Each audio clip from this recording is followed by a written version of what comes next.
Salut à tous, la team OL, Thomas Show pour OL Fan TV. Très heureux les gars de vous retrouver pour cette vidéo débrief d'après-match. On a fait avec toute la team OL Live TV le débrief hier, je dirais à chaud. Et merci d'ailleurs d'avoir été si nombreux à nous suivre hier en live. C'est franchement plus de 10 000 vues je crois en cumulé, c'est absolument énorme. Donc merci encore une fois à vous. Demain, non c'est mercredi plutôt, nous serons en live. Monsieur Édouard Jay, c'est le journaliste de RMC qui suit l'Olympique Lyonnais au quotidien. Donc franchement, je pense que ça va être un super live encore. N'hésitez pas à nous rejoindre. Ça sera dès 19 h. Les connes. Petit débrief cette fois-ci à froid comme je vous ai dit. L'OL a gagné contre Angers 1-0. C'est un but, je dirais pas raccro, mais en tout cas une victoire tout mouillé de chaud. Parce qu'on a eu chaud, c'est clair. On a été plutôt dominé dans le jeu, on a été dominé dans les occasions, mais finalement, on a retrouvé un réalisme que nous n'avions pas en début de saison. Et c'est ça un petit peu la différence entre l'Olympique Lyonnais du début de saison qui était absolument maladroit, qui était peu réaliste, avec cet Olympique Lyonnais d'aujourd'hui qui est extrêmement réaliste, qui marque avec les peu d'occasions qu'elle a, cette équipe. Donc voilà, et ça fait surtout 13 points sur 15 possibles. Depuis que Rudy Garcia a dit, ça y est, le mercato est terminé, notre saison commence, eh bien nous sommes la meilleure équipe de Ligue 1. 13 points sur 15, c'est absolument phénoménal. On pourrait croire que notre ami Rudy Garcia est un sorcier, carrément. Parce que franchement, pour faire ça, c'est pas mal. C'est pas mal. Comptablement, en tout cas, c'est très bien. On est une équipe aujourd'hui qui ne perd plus, qui, même quand elle est dans la difficulté, eh bien, sait gagner. Ça, c'est vrai. On peut pas enlever ça à l'Olympique Lyonnais de Rudy Garcia. Après, dans le jeu, qu'est-ce que c'est compliqué. Qu'est-ce que c'est compliqué. On n'a pas vraiment d'émotion. On voit que ça va pas vite. On sent que ça patauge. Et que finalement, on se... Comment dire ? Je vais dire, on s'en relève avec le banc parce qu'on a une profondeur de banc qui est assez intéressante. On se rend compte que Rudy Garcia, il a 5 changements possibles. Donc, il peut faire quasiment changer la moitié de son équipe. Et franchement, à chaque fois, dans tous les matchs qu'on a eu récemment, les entrants ont fait plus ou moins la différence. Et je pense que c'est ça aussi qui change la physionomie du match de l'OL. Parce que la première mi-temps est absolument insipide. Mais la deuxième mi-temps, on l'est aussi. Elle est insipide, même grâce quand même aux rentrants. On a quelque chose d'un poil plus consistant, les gars. Et c'est là où c'est intéressant. C'est que ce banc de touche que nous avons, eh bien aujourd'hui, si vous arrivez à maintenir ces joueurs dans un bon mood, que vous les maintenez dans la concurrence, eh bien vous avez fait déjà un grand pas. Et c'est là-dessus, je pense, que joue Rudy Garcia. Il était satisfait, Rudy Garcia. Il dit, moi, ce que je vois, c'est qu'on est sur le podium. Oui, on est sur le podium, on est 3e de Ligue 1, les gars. C'est pas mal, ça. En tout cas, en termes de résultats, c'est pas mal. Ça donne raison à Rudy Garcia. En termes de jeu, bien sûr, on l'a dit hier, c'est absolument le néant. Mais bon, voilà, au moins, ces matchs-là, avec Rudy Garcia, on les gagne. À l'époque, par exemple, de Bruno Genesio, on les aurait perdus. Ces petits matchs entre guillemets, parce qu'on a été vraiment dominés. On a été dominés, les gars, c'est pas un moindre mot. On a été vraiment dominés dans cette rencontre. Alors, j'ai le stabilisateur qui penche un peu. Bon, c'est pas grave, on va le faire quand même. Donc voilà, ça c'est Rudy Garcia. Voilà, il veut pas entendre des critiques sur le jeu. Il dit voilà, moi, factuellement, on est 3e du championnat. On a réussi à gagner quand même si ce n'est pas notre meilleur match. Et puis, on a réussi surtout à être efficace dans les deux surfaces. Oui, parce qu'on a fait une bonne défense de surface. Ça, j'y reviendrai avec notamment un super Marcelo. Et oui, donc il ne veut pas écouter ces critiques. Voilà, il dit que ça rééquilibre par rapport au début de saison. Oui et non, c'est vrai qu'on peut l'entendre. On peut l'entendre, ça. Bien sûr qu'on n'a pas eu de chance, on n'a pas eu de réalisme. Mais la faute à qui ? La faute à qui ? Quand on était trop stéréotypé dans nos phases d'attaque, c'était aussi peut-être la faute de l'entraîneur aussi en priorité. Donc oui, voilà, ça s'équilibre. Un Rudy Garcia qui a parlé de son avenir aussi, qui sera décidé, selon Jean-Michel Aulas, par Juninho lui-même.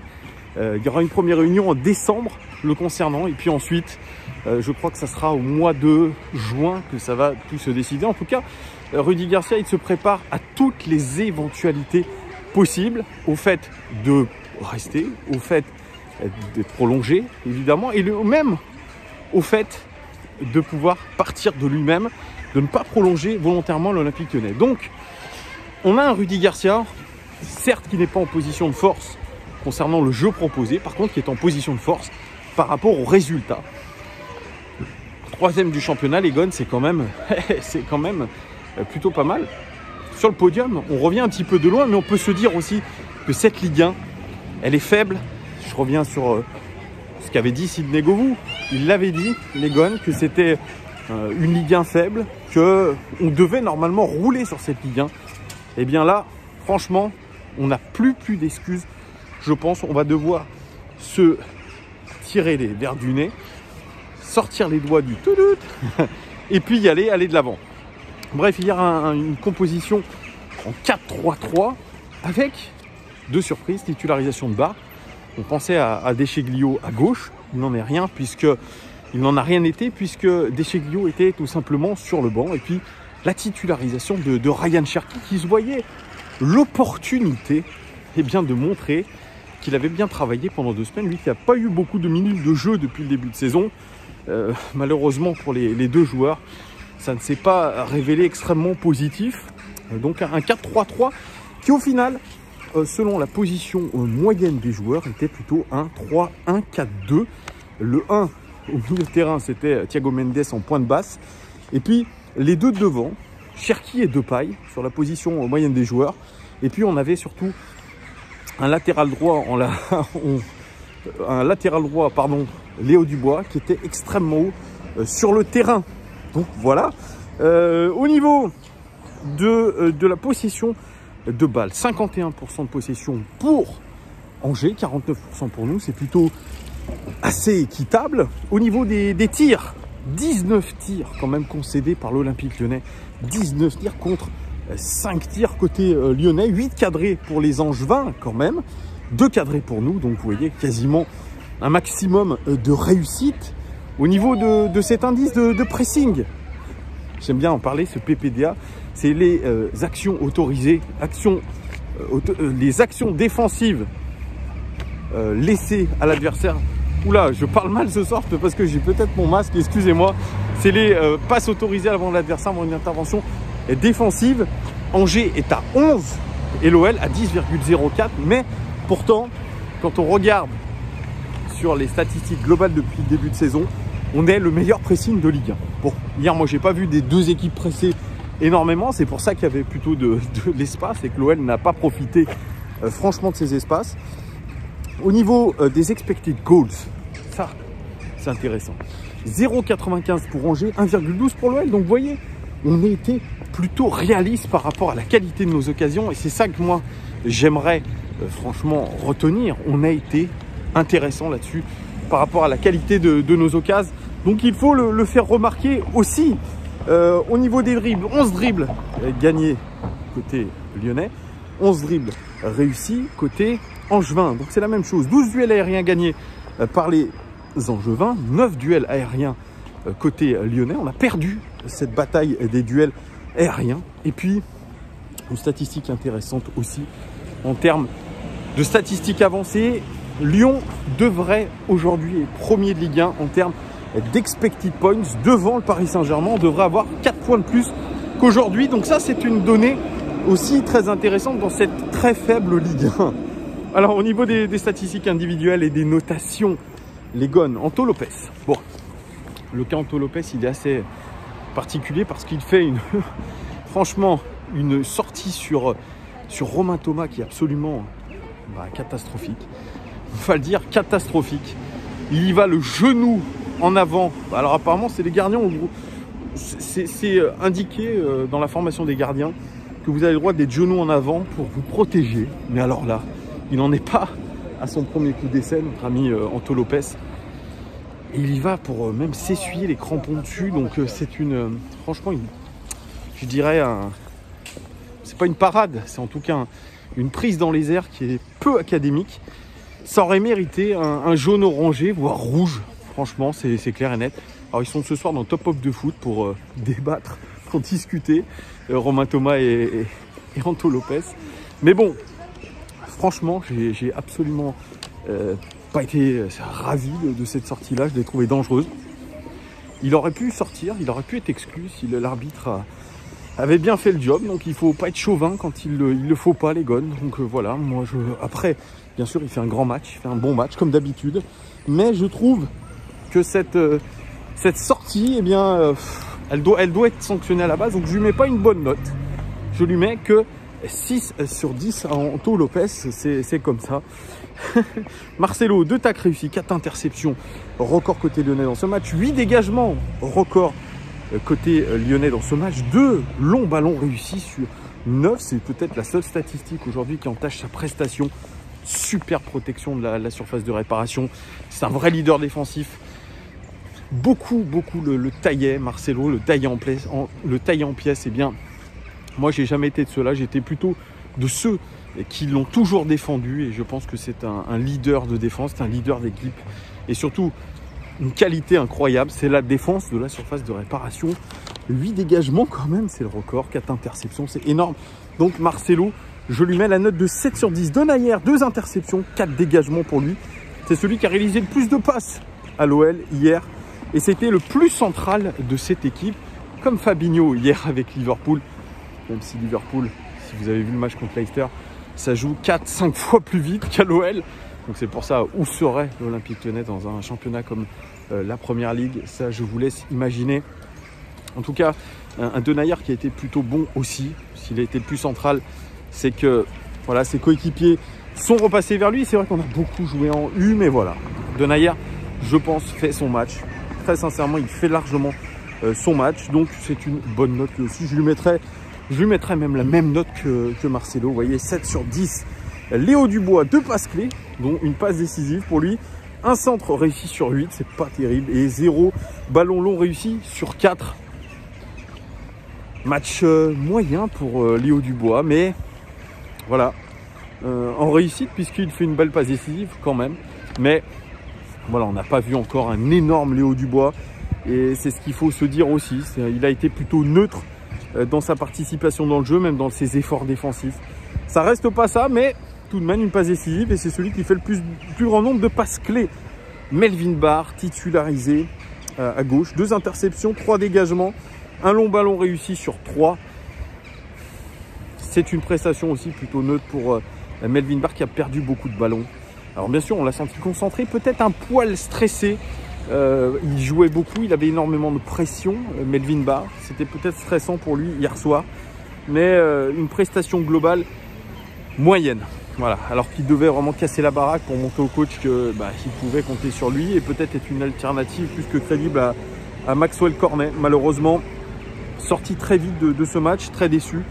Je le note à 5 sur 10. Thiago Mendes qui a fait un très bon match. 3 tacles réussis, record côté lyonnais dans ce match. Une interception, 4 longs ballons réussis sur 4. Il est en train de retrouver son niveau de Lille, Thiago Mendes. Il fait vraiment le lien entre l'attaque et la défense. Il est très calme, il est assez bon défensivement, il est bon dans les duels aussi. Et puis il a surtout une très belle qualité de jeu long qui lui permet d'orienter et de jouer ce rôle de regista à merveille. Donc franchement, un super match de la part de Thiago Mendes. Je lui mets la note de 7 sur 10. Lui aussi, Paqueta, il n'y a pas de statistiques sur lui. Preuve que son match a été pas terrible du tout. Franchement, on a vu mieux avec Paqueta. Il était plutôt décevant dans ce match. Peut-être qu'il encaissait un petit peu les kilomètres parcourus en avion pour rejoindre la sélection. Donc c'est un pas bon match du tout. C'est un 3 sur 10 pour Paqueta. Cacré, 2 tacles réussis, 2 interceptions, une passe clé, 4 longs ballons réussis sur 4. Et c'est celui qui a porté le plus de ballons dans les zones dangereuses. Donc je dirais qu'il s'est rattrapé en seconde mi-temps, mais en tout cas la première mi-temps a été catastrophique au niveau du placement, au niveau des ballons perdus. Franchement, il ne nous a pas fait une grande rencontre en première mi-temps. Ça a été bien mieux en seconde, même si à chaque fois qu'il se retrouve aux abords de la surface de réparation, eh bien, il ne tire pas. Maxence Cacré, c'est un petit peu dommage, mais il s'est quand même plutôt rattrapé en deuxième mi-temps. Je lui mets la note de 6 sur 10. Tino Kadewere, buteur, unique buteur. Lui aussi, il est sur une belle série. En tout cas, c'est pas loin d'être notre meilleur buteur. Je crois deuxième meilleur buteur. C'est celui qui a fait le plus de passes dans les zones dangereuses. Tino Kadewere. Donc, c'est plutôt pour lui. Pas un match, je dirais pas un bon match, mais en tout cas, il a bien sauvé son match. Parce que lui, il était aussi un petit peu en difficulté. Tino Kadewere. Donc, franchement, chapeau à lui quand même d'avoir tiré son épingle du jeu, Tino Kadewere. Donc félicitations à lui et surtout voilà notre sauveur encore une fois. Donc je lui mets la note de 7 sur 10. Ryan Cherki, malheureusement pour lui, 2 dribbles réussis sur 2 et puis c'est tout pour un joueur qui a semblé perdu. Un joueur qui semblait aussi complètement, je dirais, paralysé par cette pression. Il avait la pression, Ryan Cherki, il savait qu'il jouait aussi gros. Et malheureusement, ça s'est mal passé. Alors bien sûr, il va falloir qu'il se remette au travail, qu'il n'oublie pas qu'il a 17 ans, même si notre ami Hatem Ben Arfa, lui aussi, a commencé à l'âge de 17 ans à l'Olympique Lyonnais. Et bon, il a eu une carrière quand même qui est ce qu'elle est.